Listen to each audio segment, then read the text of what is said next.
Here in New Mexico in July 1947, at least one unidentified flying object apparently crashed, setting off an official policy of secrecy which continues today. The crash occurred near Corona, 75 miles northwest of Roswell. Here on a ranch, a large quantity of unusual debris was discovered by William Mac Brazel, whose son described the material. Wood, I call it wood. I don't know what it was.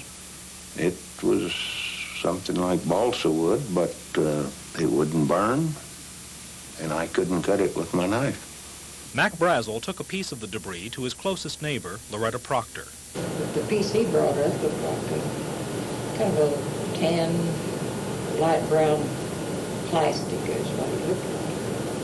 There's no plastic now. Back then we didn't have any plastic that I knew of.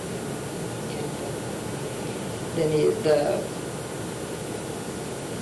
there was something he described as tape. He said kind of like a piece of tape that had printing on it. It wasn't writing as we knew it, and it wasn't Japanese writing, you know. It suggested maybe that it might have been a Japanese book or something. He said the writing wasn't like Japanese writing, but it was, I imagine, more like hieroglyphics or something like that, the way he described it. Brazel reported finding the debris to Chavez County Sheriff George Wilcox, who called the Roswell Army Airfield to report the finding. Sheriff Wilcox's daughters remember the event. He said, I don't know why Brazel would have come all the way in here and brought that stuff if it hadn't been something important, and that it had to be something that he thought was that. And he had sent deputies out to see about it. I'm of the opinion that he sent the deputies out once, and that they saw a large blackened area, the grass, the rangeland, and that they came back because it was dark. And then when they came back, he had to wait till the next day to send them back again to find something else. And when they went back again, the Army had blocked it off and didn't let them in. The other daughter recalls what her mother said about the incident. But as the years went along, Mother would always say, and I also know of an article that she wrote that said, we do not, as to this day, know that whether it was a flying saucer or what, because they told my husband, Mr. Wilcox, that she would say, don't you say a word. So he didn't, and he was very calm about it. I mean, he just didn't say anything. Who told him not to say a word? The Air Force did. When they came and picked up the piece or whatever they did, she said they reprimanded him. That's what the words were in the little article she wrote. Major Jesse Marcel, the base intelligence officer, was sent out to the Brazel Ranch with a counterintelligence corps officer named Sheridan Cavett. Marcel and Cavett recovered a large amount of very unusual debris. None of the materials that we picked up weighed anything. Looked like it was weightless. You couldn't feel that you had anything in your hands. One of my boys told me, he said, there's something unusual here. He said, I tried to make a dent in this metal, but he says, you can't bend it. You can't make a mark on it. He says, I took a sledgehammer and whammed it. I put it on the ground and whammed it. The sledgehammer bounced off of it. Marcel showed some of the material to his son, who was 11 years old at the time. There was a lot of rather thick foil-like material, kind of not a shiny aluminum, but burnished or a slate gray type of aluminum metal. There was black plastic type debris like bakelite, which was shattered. It was very brittle material. And then there were fragments of what appeared to be I-beams, relatively small, but the typical I-beam type configuration. Anything else unusual about this particular piece of material? Well, the most unusual part of this whole thing was what was on the I-beam, on the inner surface of the I-beam. Because as you look at it head-on, there appeared to be a type of writing on the mainframe itself. This writing was definitely a purplish violet hue. It did have an embossed appearance because you could, if I recall, you could rub your finger along it and you could tell it had texture. I don't recall seeing any lines or letters of any kind, but it was more like geometric shapes. Or, well, it's hard to describe it. It was curved geometric shapes. There might have been some triangles on the surface, but it was solid. Is it possible you might have mistaken it for Russian, Japanese, any other language? No way. Cabot returned to the Brazil Ranch site with his assistant, Louis Bill Rickett. The material that we saw, it just looked like it whatever it caused it was just like whatever there, it was just vaporized. It wasn't nothing jagged, it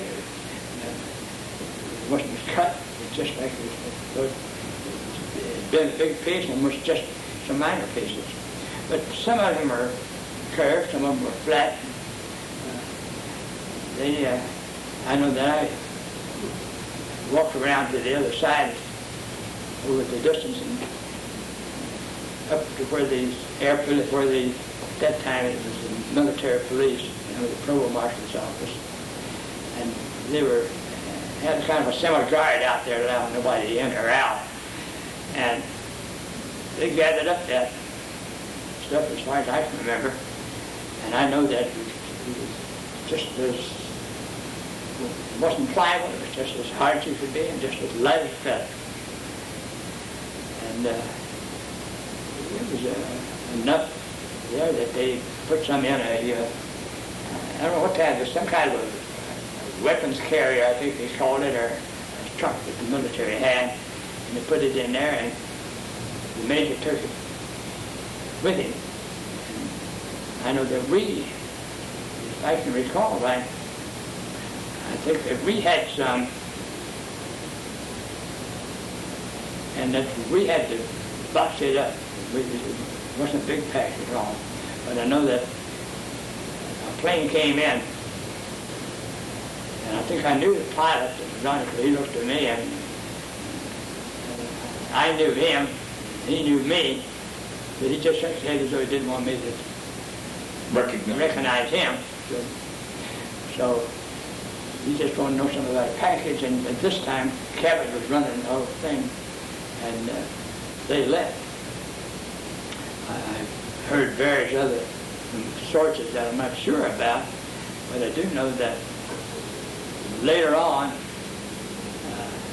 I asked Joe Work, who was head of the 700 CIC, and whatever happened to all that metal, he says, I wish you wouldn't ask me that. He said, we sent it over to a lab and they don't know either, something. Colonel William Blanchard, the Roswell base commander, called Lieutenant Walter Haught, the public information officer, with a direct order. And in essence, he told me that he had in his possession a flying saucer or parts thereof. Gave me a little bit of idea where it came from, and ranch northwest of Roswell. Then stated that Major Marcel, Jesse Marcel, who was our base intelligence officer, was going to fly it to Fort Worth to turn it over to General Roger Ramey, who was commanding general of the 8th Air Force at that time in Fort Worth. And what did Colonel Blanchard want you to do? He told me to prepare a release with basically the information that he gave me over the phone. When it was done, to take it into community and hand deliver it to the 4 news media we had in Roswell at that time. which is what I did. Haught's news release was printed and broadcast around the world. Local radio station manager Judd Roberts. I don't know whether I should say this or not, but it was true. We hid out the rancher for one night. Where that? Yeah. Where? Yes, and we did some transcriptions with him and so forth. Good old wire recorders, if you will. Where did you hide him out? We had him out at Mr. Whitmore's house here in town. He lived outside of the city limits on the east side. So you were present at the actual interview? I was not. You were not? I was trying to run the station at that time. The question that we ran into is the very next morning, some friendly person, probably from Clinton Anderson's office, called us from Washington and said, we understand that you have some information, and we want to assure you that if you release it on this matter, because it's not supposed to be released, it's very possible that your license could be in jeopardy, and so we suggest that you not do it. And he said, when I mean in jeopardy, like maybe 3 days. Mac Brazel was held incommunicado by the Army Air Force for about a week. Mac was very secretive, and I know that he made it plain that he was not supposed to tell this and not supposed to tell that. And I think most of what he was not supposed to tell was that there was any excitement about this material. Now that's my recollection. But Mac was pretty unhappy? Oh, you bet. He was a man who had integrity. He definitely felt insulted and misused and disrespected. Back at the Roswell Army Airfield, Colonel Blanchard ordered that a B-29 be prepared for a flight to Fort Worth. I was in that operations office, and Colonel Blanchard drove up and came in and asked, is the aircraft ready? And I and one other fellow there, who is now dead, said, yes, it's sitting right out front, ready to go. And with this, he turned, stepped out back into the hallway, and waved to some people outdoors and still sitting in the automobiles. And I suspect, trying to recall now, there were 4 or 5 or 6 people. And I'll say 5. Doesn't really matter, but they came in the front door, straight down the hallway, and right out onto the ramp to climb into the airplane. And these were the people that were carrying parts of the crashed flying saucer at that time, UFO today, that I got to see. And that was the only thing I got to see. And it was very short, very quick. Colonel Blanchard, in order to get out of their way, had backed into the doorway of the ops office. And I stepped up to him and I said, Colonel, turn sideways. I want to see too. Maybe if I hadn't said that to him, made it obvious that I was there, I would not have been shipped out 2 weeks later. So he just turned and looked at me, and he did turn sideways so that I could half step into the doorway and watch the fellows go through. And thus I saw them carrying certain pieces of these metals, items. And as I've described to other people when asked, they had one piece that was, I like to say 18 by 24 inch or coffee tabletop size, brushed stainless steel in color. Maybe if you think of the common aluminum foil roll today, when you pull it out, one side's real reflective, but that's not what it was. It was like the opposite side, which is rather dull. Doesn't have great reflective power. And I've heard it mentioned now, of course, so many times about the I-beam with the markings on it and so forth. And I actually saw that piece of I-beam being carried through and saw the markings. But it was a case of here it was, and there it went. And Very quick. that was all I got to see. Well, we flew these pieces. They told us it was parts of the flying saucer, and we flew from Roswell to Fort Worth. And we started out. They told us we'd be going to Wright-Patterson in Ohio. And we got to Fort Worth, and they transferred them to B-25 and took them on to Wright-Patterson.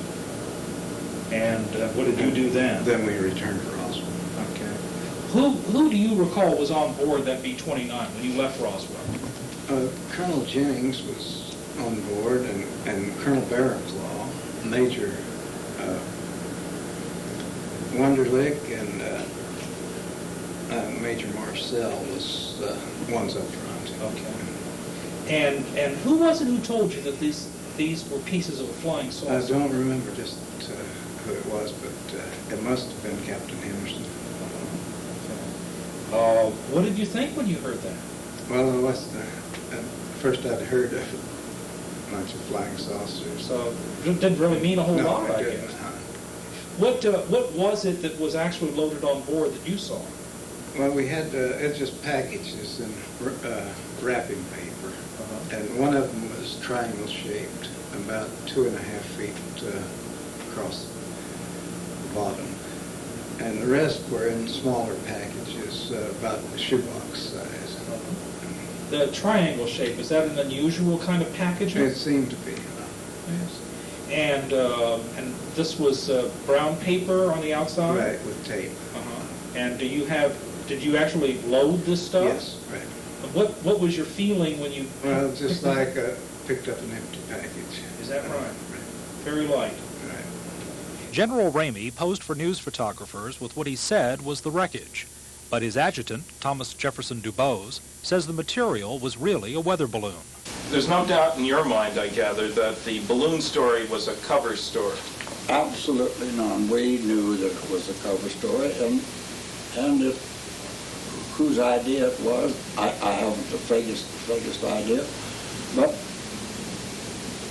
we used that in order to assuage the curiosity of the press, because this had gotten out in the Fort Worth Star-Telegram, Dallas News, and the UPI. And well, the press release from Roswell, Blanchard's press release. Yeah, there are all these pictures from Roswell. You see, all this created a lot of hubbub, and 8th Air Force headquarters had to be the hub, the guys that they're going to ask. The president, somebody along the line is going to say, who's running this show? And it comes up to the 8th Air Force, Ramey or his chief of staff. Somebody in there has got to know something about it. There were a number of other flights out of Roswell during this period, including one piloted by Oliver Wendell Pappy Henderson. How did he happen to tell you that he'd been involved with seeing the little bodies of the crash flying saucer? We were at the grocery store, and we were going to check out our groceries, and there were newspapers at the stands, as there always are, and here were this newspaper, and he said, well, I guess now that they're putting in the paper, I can tell you about this. I wanted to tell you for years. He said, I want you to read this article because it's a true story. And I not only know that it's true, but I'm the pilot who flew the wreckage of the UFO to Dayton, Ohio. You mentioned that earlier that he had seen the bodies, and one of them was damaged in some way. I think he told me that they were small, they had large heads for their size, and that the material that their suits were made of was different to anything, it was a strange kind of material. At about the same time, approximately 150 miles to the west on the plains of San Augustine, an employee of the U.S. Soil Conservation Service, Grady L. Barney Barnett, apparently came across another craft which had crashed. He told his story to his friend, Vern Maltese. Mr. Barnett told me that when he was coming back from one of his field trips, he'd run onto a flying saucer that had burst open, and there were 4 beings on the ground, and that he was surveying the site at about that time archaeological group from the University of Pennsylvania come on the site. There were about 4 or 5 people with this group. As they were just starting to look things over fairly closely, the military moved in and gave them a briefing to not say anything about it and to keep quiet, and that it was in the national interest that they get out of there. What was his feeling about what it was that he had experienced? He had no qualms about what it was.